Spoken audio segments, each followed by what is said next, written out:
అడవిలో పుట్టి పెరిగిన తనకు అడవులంటే చాలా ఇష్టమన్నారు మంత్రి సీతక్క.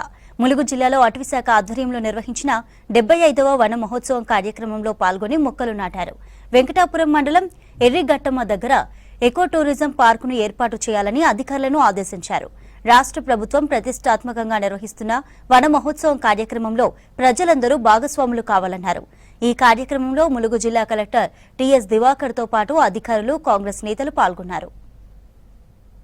ఏసీ 4 గోడల మధ్య బందీ అవుతున్నారు.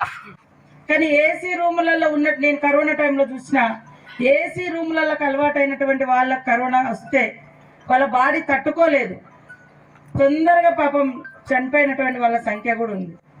కాబట్టి అదే అటవీ ప్రాంతంలో చాలా తక్కువ వచ్చింది మనకు కరోనా. గ్రామీణ ప్రాంతాలలో ఈ అడవులలో ఉండేటువంటి వాళ్ళకు చాలా తక్కువ. ఆ జీన్సే కావచ్చు, ఆ తిండే కావచ్చు, ఆ వాతావరణంలోంచి వచ్చిన నేనే కావచ్చు, నేనే సాక్ష్యం.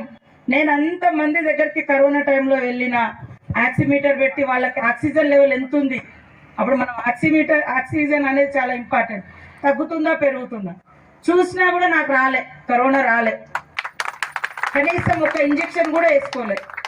అంటే దానికి స్వచ్ఛతతో కూడినటువంటి గాలి ఇచ్చేది అడవి. దాంట్లో ఎలాంటి పెస్టిసైడ్స్ లేవు, ఎలాంటి మందులు లేవు. కాబట్టి ఇప్పటికీ కూడా అడవి గ్రామాల నుంచి వచ్చేటువంటి వాటిలలో మందు వేయరు వాళ్ళు. మనం కూడా అట్లా పెంపకానికి ప్రాధాన్యత ఇవ్వాలి.